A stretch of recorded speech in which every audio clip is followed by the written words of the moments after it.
Hello, hello. Thank you so much for tuning in.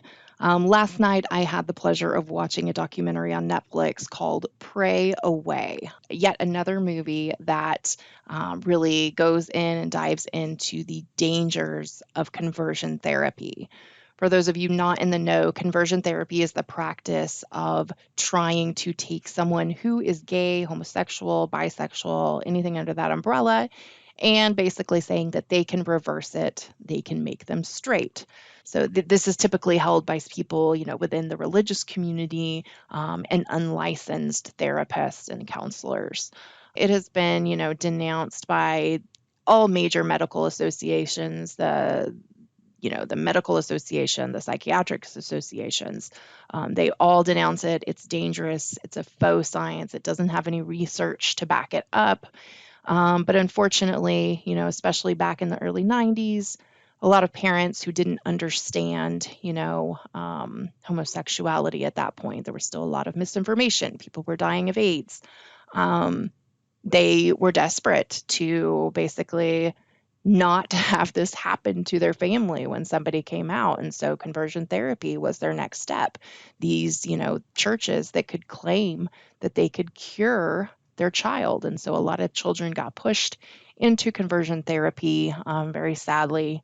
And, unfortunately, the consequences of that was, a lot of shame, self hatred, self harm, and, depression, and of course, suicide. And so, now it's still legal. Conversion therapy is still legal in many states, including the state of Oklahoma, where I reside. Fortunately, the city that I live in has banned conversion therapy as of a few months ago. So gay, yay, Norman, Oklahoma. Shout out to you.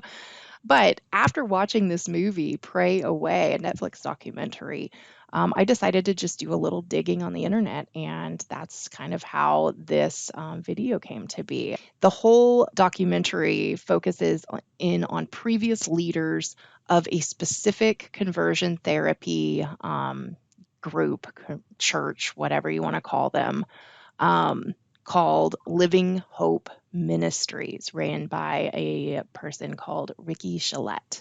And so they go into a lot and they have a lot of interviews from previous leaders, previous people who had been cured of their homosexuality, and how they went back and they were, they talk about how they were manipulated and how they were, turned into these, PR symbols, and how they were forced to kind of tell their stories a certain way. And it's very, very interesting. And I highly recommend that you check it out. But I found it very interesting, looking through the Living Hope website, that they're, very much still in operation, still doing this to people, still claiming that they can cure homosexuality. And I found it very, very surprising that we actually have one of their partner churches right here in Norman, Oklahoma, right here where conversion therapy is supposedly banned and illegal. So I'm really curious as to why, when you scroll all the way down to the bottom of this page under their partner churches, why does it say still Antioch Norman Church? So that's very upsetting to me. I got a little bit of a thought and an idea as I was watching this documentary, because they basically had these converted homosexuals who were, preaching and witnessing, giving their story to just random passersby at the grocery store or whatever. And I got to thinking, what if we did reverse witnessing? Reverse witnessing to these churches?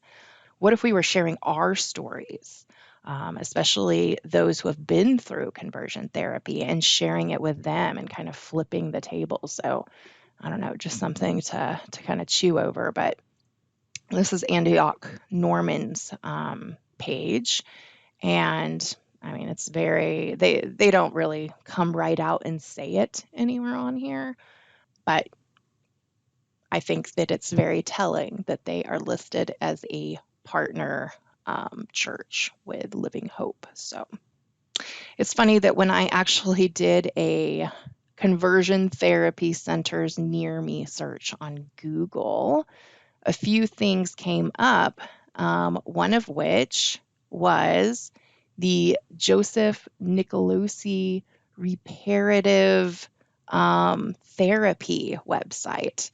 It's funny because when I first pulled this up, you don't see it right now, but when I first pulled it up, it said, click here to be redirected to our new website. And so I kind of put this one to the side. I went to the new one. Oh, it's got this gorgeous looking man here. Everyone has the freedom and right to choose their own path. And I started reading through it, and it doesn't say conversion therapy anywhere on here. But when you get to digging around a little bit more, like go in this About Us section, it shows, they've got a little fancy chart here showing the differences between conversion therapy and what they do. Okay, so reintegrative therapy is what they call it. Sounds like BS to me. Look at attempts to change sexual orientation. Okay, so conversion therapy, yes, sexual orientation change is the goal. That's what you're there for, right? But with reintegrative therapy, no, clients are not encouraged to try to change their sexual orientation. Rather, they resolve trauma and addictions using evidence-based treatment approaches. Changes in sexuality, they're just the byproduct. That's funny because when you go back to their old page, literally front and center, the first damn thing you see is, if gay doesn't define you, you don't have to be gay. Deep breath. These things are just funny once you start digging around and getting down that rabbit hole, right?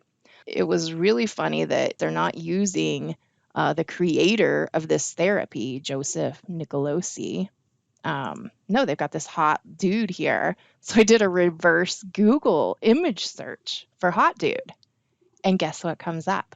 He's also a spokesman for Rosetta Stone and the Substance Abuse Treatment Center for Maryland Addiction Recovery, right here.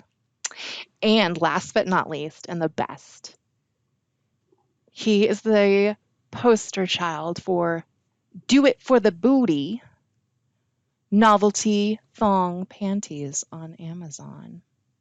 Now, if you can't get any better than that, I just don't know. So that was my quick little spiel into the documentary Pray Away. Definitely check it out. This is a practice that should never, ever have been a thing. And the fact that it's still a thing really pisses me off, and it should piss you off too. So the best thing we can do is show up and vote. I mean, this bill has come up before to ban conversion therapy in the state of Oklahoma. If your state is still practicing conversion therapy, you may have seen similar bills. If you're not paying attention, you may have missed them. If you're not paying attention, they probably won't pass. So pay attention. Make sure you register to vote. Make sure you contact your representatives. Tell them you're not okay with conversion therapy in your state. If you can't get anywhere at the state level, which we haven't been able to in Oklahoma, go to the city level. Tell your city council you're not okay with conversion therapy and how dangerous it is within your city limits. Make them do something. Without further ado, I appreciate your time. We'll see you later. Bye-bye.